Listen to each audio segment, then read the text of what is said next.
Convido a todos para o Momento Múltipla. Um tempo para refletir sobre a Palavra de Deus. Palavras de transformação e mudança de vida motivadas pela multiplicação da fé.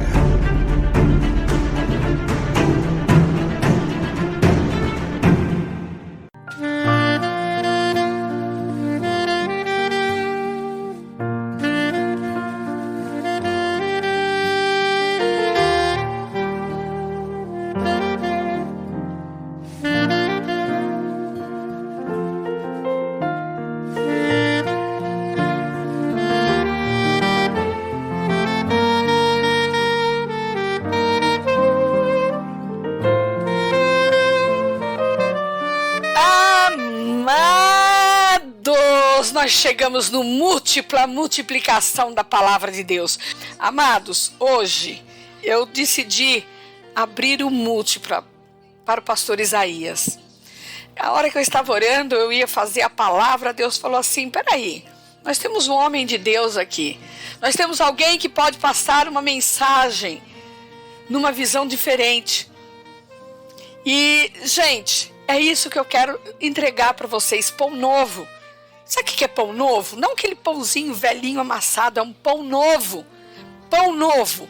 Pão novo. Eu comi um pão tão delicioso hoje de manhã, um brioche, tão gostoso, tão macio. Pastor, seja muito bem-vindo. Pode sentar aqui, seja muito bem-vindo. Responsabilidade da palavra é toda sua. Faz de conta que esse púlpito aqui está com mais de, nós temos ao vivo aqui uma média de 50, 60 mil pessoas. Tá bom, pastor? Cumprimentos todos na santa gloriosa paz do Senhor. Mediante desse convite, eu agradeço primeiro a Deus, pelo privilégio, pela colocação. E segundamente a Miriam aqui, que faz a locução desse programa abençoado, que eu tenho ouvido há algum tempo, e muitos ouvintes, como ela tem falado aqui, mais de 50 mil. Isso me deixou com as pernas trêmulas.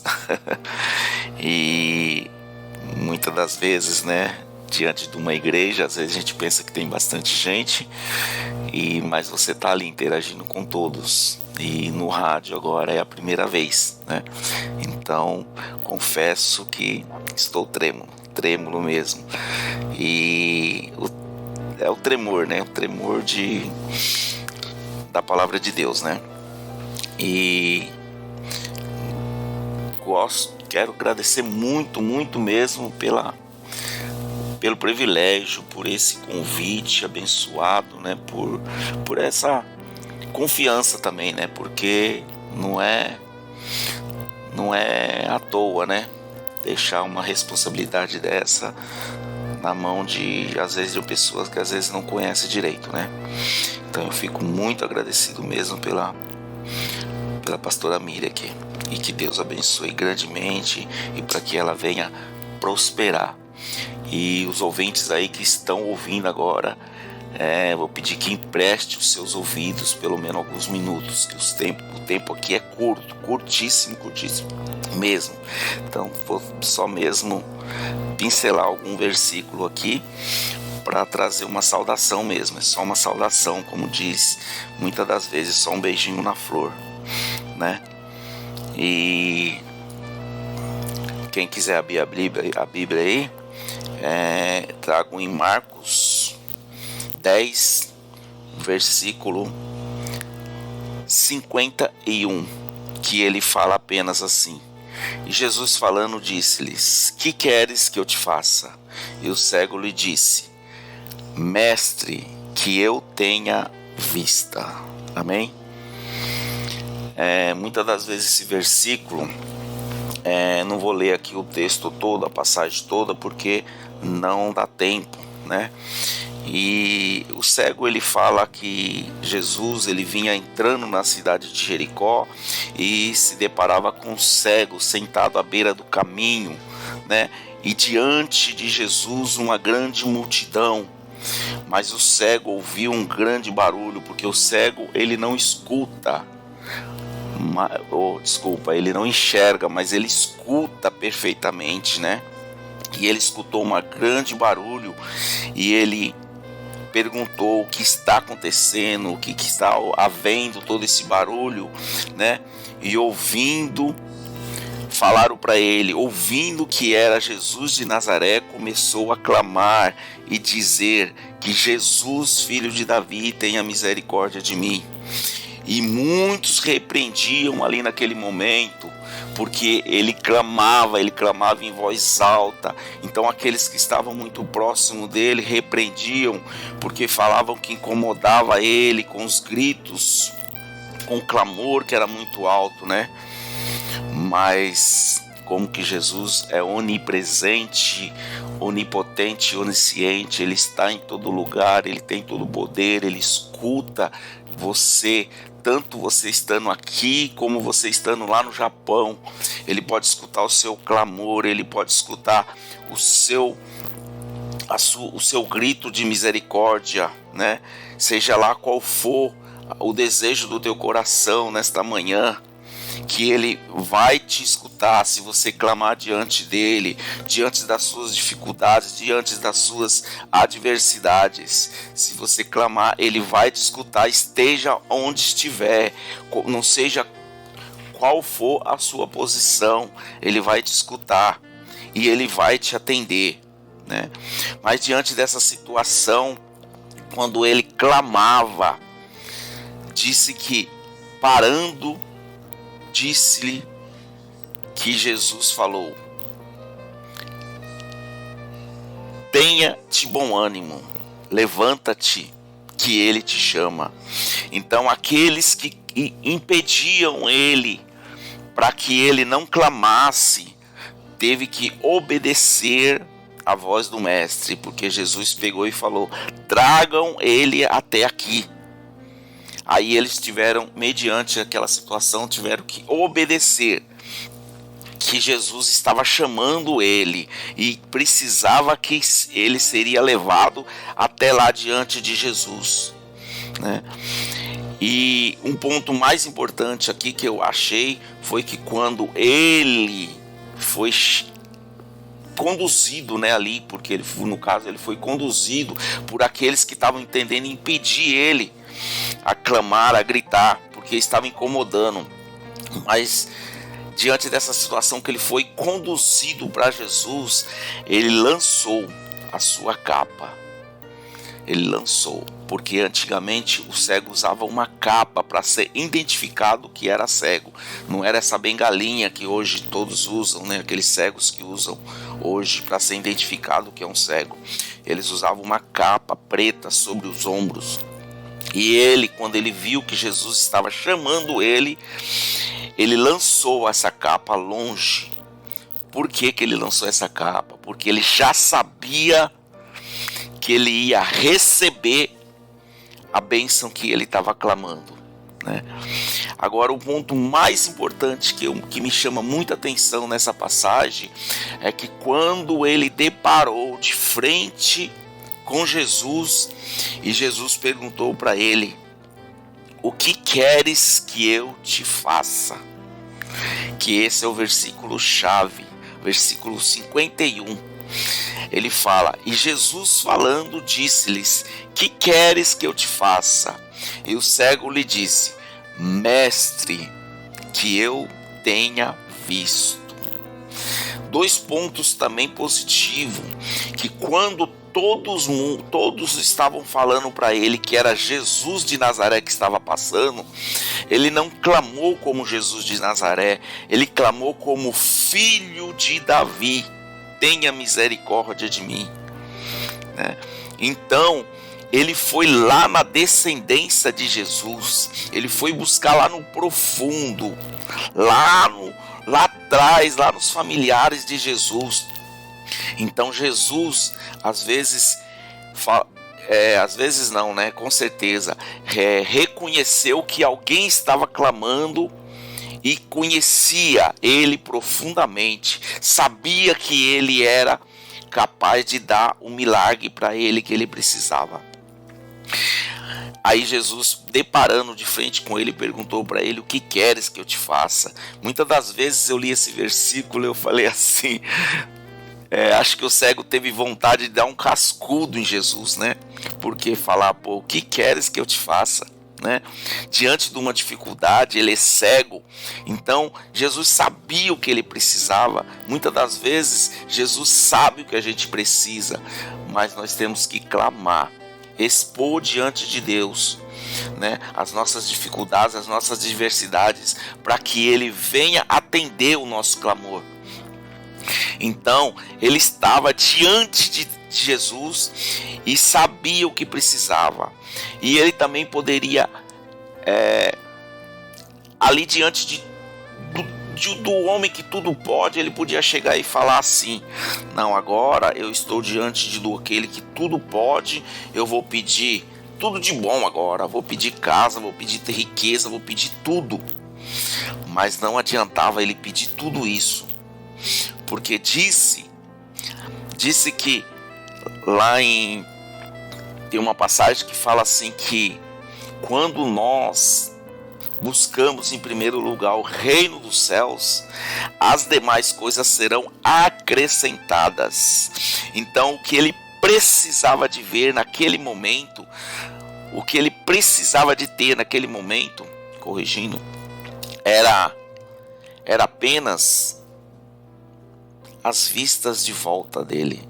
Ele não precisava de riqueza, ele não precisava de emprego, ele não precisava de mais nada. Ele só precisava de ver. Foi o que ele falou na parte B. E o cego lhe disse: mestre, que eu tenha vista, que eu possa ver, que eu possa tornar a ver. Era diante um milagre que ele ia receber, porque essa vista dele não era uma cegueira normal, não era uma cegueira com os olhos inteiro. Ele era cego com olhos vazados, vazaram os olhos dele, né? Com uma guerra que teve na cidade dele, vazaram os olhos dele. Então era impossível ele voltar a enxergar novamente. Mas para Deus nada é impossível, tanto na minha vida como na sua. Basta você crer que o impossível é para Deus e o possível é para nós. Então ele só clamou, ele só falou, ele só pediu. O ponto que me chamou muita atenção é que ele só pediu o que ele precisava naquele momento. Que muitas das vezes, irmão, nós pedimos coisas aleatórias, coisas além do que nós estamos precisando. Às vezes não é o momento certo que nós estamos precisando daquela bênção que nós clamamos para o Senhor. Nós teremos que pedir, sim, as bênçãos que a gente pretende almejar, mas no dia a dia nós temos que alcançar e pedir para Deus aquilo que a gente está precisando na mesma hora. Às vezes o Deus, ele atende nós instantaneamente. Como diz o Salmo 46, ele é o nosso refúgio e fortaleza, socorro bem presente na hora da angústia. É na hora da angústia. Você pode pegar aí os 3 jovens, eles foram livrados da fornalha ardente na hora. Não foi antes nem durante, foi na hora, né? Na hora que ele precisava de ser livrado, ele foi livrado. Daniel, ele foi livrado na cova dos leões. Ele poderia ser livrado antes, mas ele foi livrado na cova, quando ele foi jogado. Quando ele foi jogado mediante aquela situação, Deus deu o livramento. E muitas das vezes nós somos livrados antes, durante e às vezes na hora, né? E às vezes não acreditamos, não confiamos, não vemos esse milagre, né? Então fique com essa palavra no coração, porque o que nós devemos pedir mediante para Deus, é o milagre que nós estamos precisando, né? O que nós estamos tentando almejar, aquilo que mais o nosso coração deseja.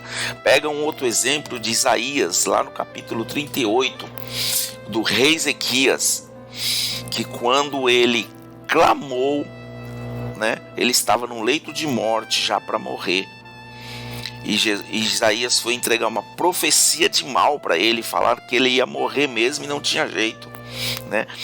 Mas mediante aquela profecia de mal, ele virou a cara para a parede, chorou muitíssimo e colocou o seu clamor, os seus desejos, tudo nas mãos de Deus. Aí a Bíblia fala que Deus pegou Isaías no pátio, saindo ainda do pátio do rei, e falou: volta lá e fala para o rei Isaías que eu concedo mais 15 anos em sua vida. Para quem está morrendo hoje, irmãos, e consegue mais 15 anos na vida, isso é uma vitória muito grande. E muitas das vezes tem pessoas que têm uma vitória pequena e não glorificam ao Senhor. Então temos que glorificar tanto a vitória pequena como a grande, porque tudo é um milagre. Tudo é um milagre. Até quando nós abrimos nossos olhos pela manhã, isso é um milagre, é uma misericórdia. Como diz aqui o versículo: Filho de Davi, tenha misericórdia de mim. Amém, irmãos? E que Deus abençoe a pastora Miriam grandemente. Eu agradeço muito por essa rica oportunidade. Por essa rica oportunidade mesmo. E que Deus abençoe a cada ouvinte. E que abençoe cada um dos seus familiares. Amém? E muito obrigado por ouvir, por emprestar os seus ouvidos esses poucos minutos mais gloriosos, os minutos que parece que é tudo da minha vida, tudo. Amém? Deus abençoe. Amados, como é bom ouvir uma comida fresquinha. Fala a verdade, como é bom ir no restaurante da frente e você poder sentar, pedir a comida e comer. Eu fiz isso exatamente hoje aqui na minha casa. Como foi bom, né? Porque eu faço a locução do programa aqui do meu escritório, né? Que fica na minha casa. Como é bom! Como é bom, gente! Obrigada, pastor. Seja sempre muito bem-vindo. Agora eu já sei onde ter outra fonte. Olha, sinceramente, comer arroz e feijão é muito bom, eu gosto, arroz, feijão e ovo, né? Mas quando você pode comer um estrogonofe... Olha, como nós já passamos 10 minutos do programa, eu vou passar só mais 3 minutinhos, vou me despedir de você, lembrar que hoje nós estaremos ao vivo às 22 horas aqui pela Rádio Boas Novas Aracaju e pela Impacto Gospel FM 101.3 aqui do litoral, pelas 9 cidades do litoral, né? E eu conto com a sua audiência, eu conto com você, porque o programa Portas Abertas, ele fala do amor de Deus através dos louvores antigos, os louvores que tocam o seu coração. E menino e menina, tenha um dia abençoado em nome do Pai, do Filho e do poder do Espírito Santo.